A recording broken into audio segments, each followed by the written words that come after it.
If you look around your house, you will see many devices that have electric motors, such as kids' toys, table fans, toothbrushes, hair dryers, and this electric cutting knife.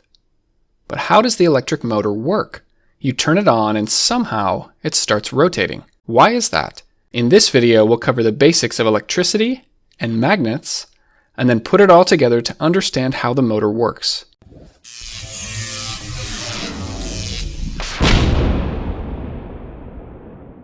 This video is sponsored by Brilliant. Let's start with something called a circuit. You have a battery, some wires, and a device that uses electricity such as a light bulb. Electricity flows through the circuit. But as soon as there is a break in the wire, the electricity stops flowing and the light bulb goes off. The path must be complete for the circuit to work. This is best done through the use of a switch. Electricity is flowing down the wire. This is called conventional flow. If we take the battery out and flip it, then the current will flow the other way. The light bulb will still work in either case, but there are some devices that will work differently depending on which way the current flows. Okay, so that's the basics of a circuit. Now let's come over here. This is a magnet. It has a north pole and a south pole, and it likes to attract other metal objects like these paper clips. If you bring another magnet towards it, opposite poles attract, and the same poles repel. Magnets don't have to be in this shape. For example, some magnets might be more flat like this. You can think of this magnet as always on, it's always working, you can't really turn it off. That's why it's sometimes called a permanent magnet. It's made up of many smaller magnetic domains that are lined up in the same direction. But later I'll show you a type of magnet where this is not always the case. Let's take one of our permanent magnets and drill a hole in the center and put it on something that will allow it to spin. Now bring another magnet towards it. Our spinning magnet will immediately line up until opposite poles are right next to each other. Now switch out the side magnet. The same poles repel and opposite poles attract. If we keep switching out these side magnets, then our spinning magnet will just keep spinning. This concept of the spinning magnet is really important. We'll come back to it in a moment. Here's a metal bolt which is not a magnet. It's made up of magnetic domains, but they are pointing in random directions. Now let's take a wire, wrap it around several times, and then create a circuit. The current through the wires forces the magnetic domains to line up.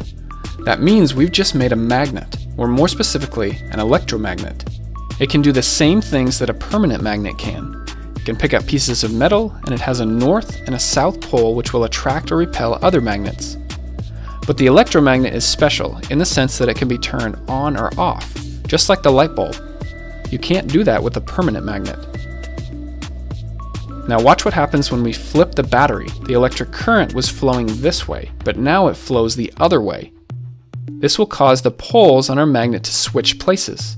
North will become south, and south will become north. This is called reversing the polarity of an electromagnet.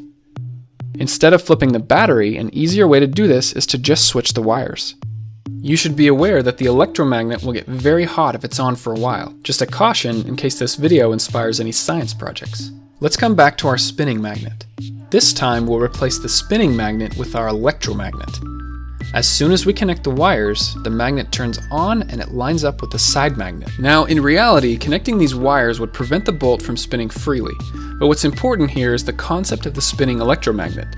Now let's switch the wires to reverse the poles on the electromagnet. The same poles repel and opposite poles attract.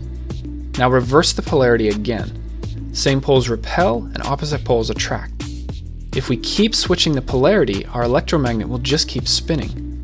To make this stronger, let's bring in another permanent magnet on the side. Notice how this side has the south pole towards the center, and this side has the north pole towards the center. The side magnets work together to spin the one in the middle.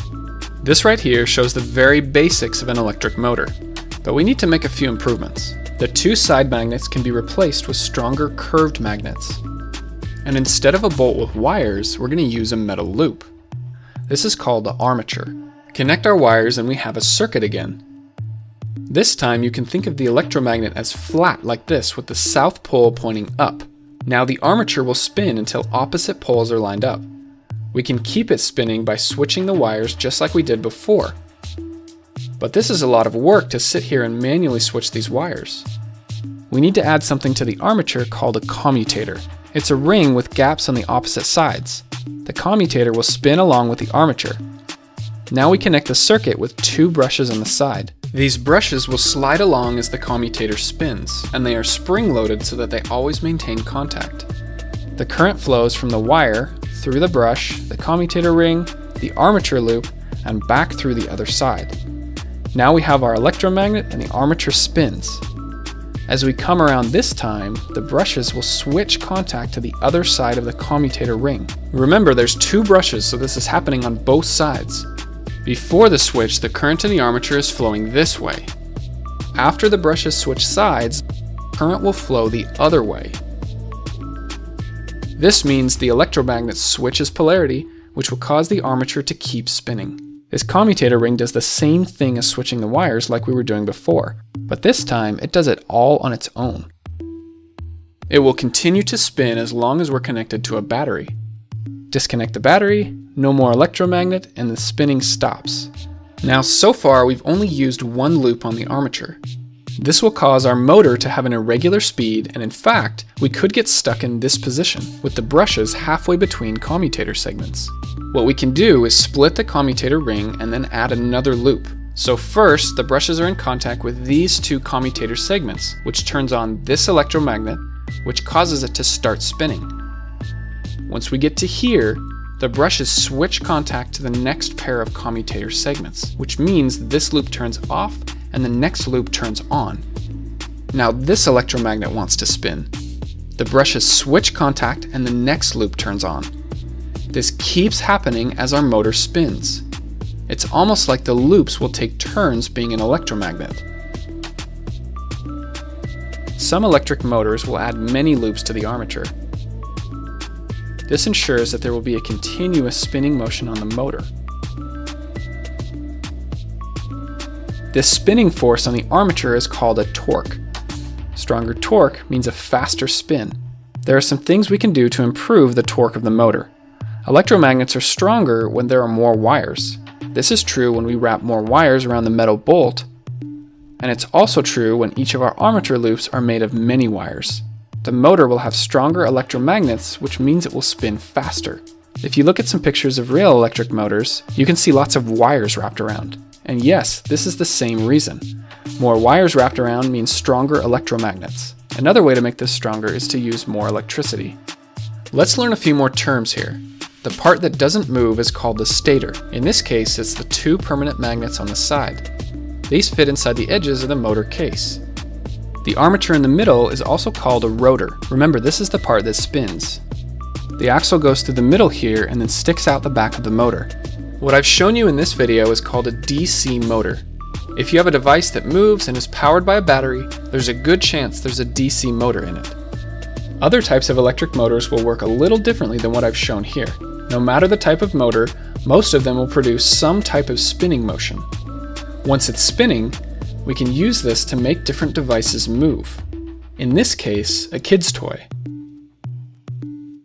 Or even a fan that cools your room. The spinning of the motor can be converted to other types of movement, such as the side-to-side motion that we see in this fan. Or how about this electric cutting knife? Each blade is going back and forth. It all starts with the spinning of the motor to turn a gear, which then pushes these two pieces back and forth. So hopefully this video has made a few light bulbs go off in your brain. If you like learning new things, head on over to Brilliant. This is a problem-solving website and app that focuses specifically on math and science.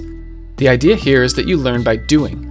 Pick a topic, it starts with the basics, but gradually it gets more complex as you go. For me, I've enjoyed how you can see these concepts visually, like the area of a circle. You get to see why the equation works. The best way to learn is to do it yourself. Master the concepts by solving fun and interactive problems. And look at that, they've even got a course on electricity and magnetism. You can learn more about the concepts you've seen in this video. Brilliant is great for anybody that is curious and likes to learn new things, whether you're a student learning it for the first time or a professional who wants to keep their skills sharp. Sign up for free by going to brilliant.org/JaredOwen. The first 200 people will also get 20% off their annual premium membership.